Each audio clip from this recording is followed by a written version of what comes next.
Japan's ruling party is currently in the process of electing a new leader today, with the winner set to become the nation's next prime minister.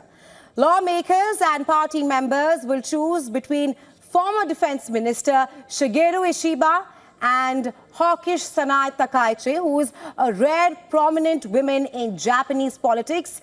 So the race has come down to two lawmakers. The bid to replace current Prime Minister Fumio Kishida was announced earlier in August when he expressed his intention to step down over a series of scandals that made Liberal Democratic Party's approval ratings drop. His successor will likely call a snap election to shore up their mandate. The new Prime Minister will be facing an assertive China and Russia and also must tame North Korea's banned missile tests. With the first phase of the elections over now, let's now take a look at the LDP leaders who have made it to the final round, which will be held later today. Former Defense Minister Shigeru Ishiba, who is aged 67, is making his fifth and final bid to lead a party. He is alone among the contestants in calling for a shift from nuclear program to renewable energy.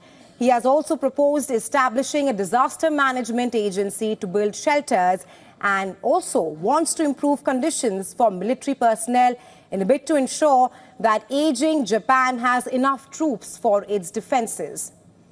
Representing the LDP's right wing, Sanae Takaichi, aged 63, currently serves as Japan's Economic Security Minister. She is the leading female contestant in the race and ran against Kishida in 2021. She is known for her conservative views, including revising the pacifist constitution. If elected, she would be Japan's first female prime minister. Well, if no contestant secures a simple majority, a runoff poll will follow between the two contestants with most votes. The LDP, which has a majority in parliament, must hold elections by October 2025.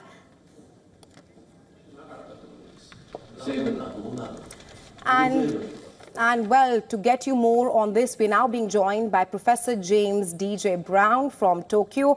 He's a professor of political science at Temple University, Japan. Welcome to Newspoint, Professor Brown. Now, the race in Japan of the LDP party members, it has come down to a two-horse race.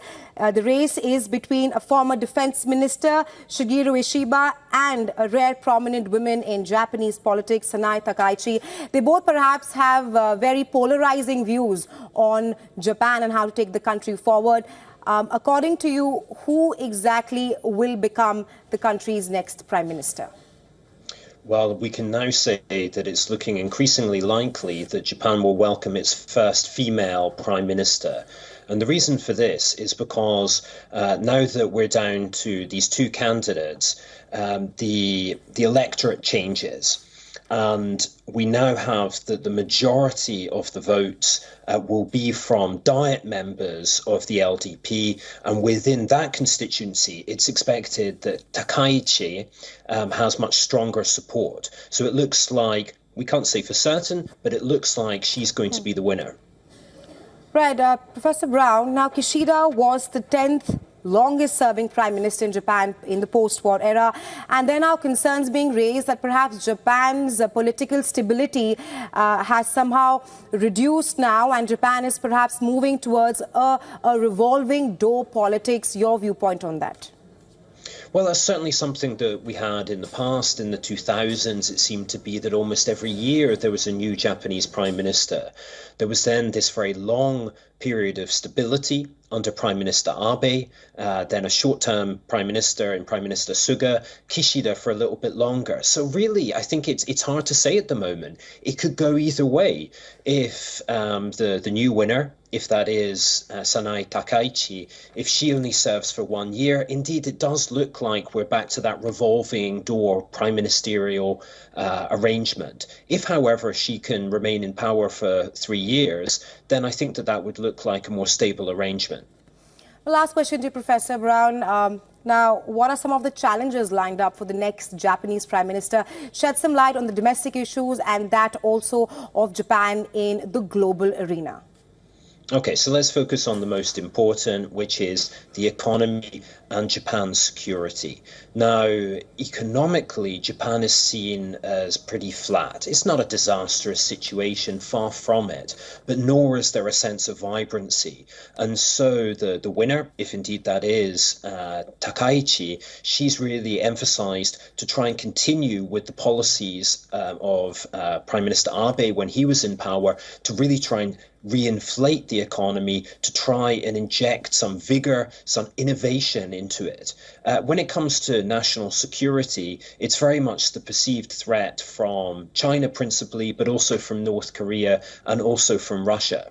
And so she is very much focused on building up Japan as a military power to make Japan great again, as she has put it. And also she's even been open to the idea of beginning talks about possibly hosting US nuclear weapons within the country. Right. Thank you, Professor Brown, for joining us on Newspoint with your insights on this. Thank you.